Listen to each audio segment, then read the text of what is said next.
शेतकऱ्यांच्या विविध मागण्यांना धरून नागपूर येथील मुख्यमंत्री देवेंद्र फडणवीस यांच्या निवासस्थानासमोर 14 ऑगस्टपासून आमरण उपोषण करणार माजी समाज कल्याण सभापती चंद्रशेखर टेंभुर्णे। संजीव भांबोरे भंडारा आपण निवडणूक दरम्यान आपल्या पक्षाच्या घोषणापत्रामध्ये शेतकऱ्यांना कर्जमाफी करण्याचे आश्वासन दिले होते, परंतु आजपर्यंत शेतकऱ्यांना कर्जमाफी दिली नाही। अतिवृष्टी, अवकाळी पाऊस, नैसर्गिक आपत्ती, धान उत्पादन, वाढता खर्च अशा अनेक कारणापायी राज्यातील शेतकरी कर्जबाजारी होऊन शेतकरी आत्महत्याचे प्रमाण अधिक वाढत आहे।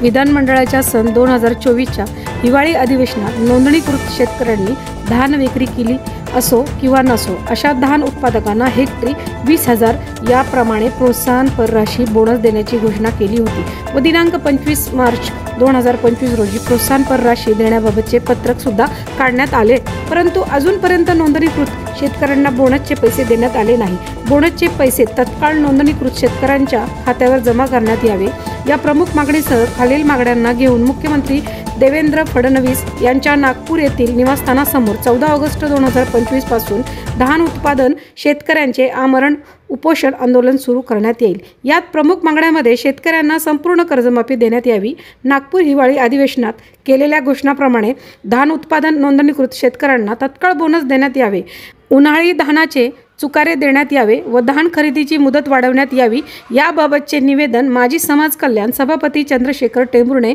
यांनी महाराष्ट्राचे मुख्यमंत्री देवेंद्र फडणवीस, जिल्हा अधिकारी भंडारा, नागपूर पोलीस उपायुक्त नागपूर शहर, नागपूर तहसीलदार, तहसील कार्यालय लाखांदूर, पोलीस निरीक्षक Sitabardi police station, Nagpur police निरीक्षक Shankarnagar police station, Nagpur police निरीक्षक पोलीस स्टेशन दिघोरी यांना पाठवण्यात आलेल्या पत्रातून केलेली आहे।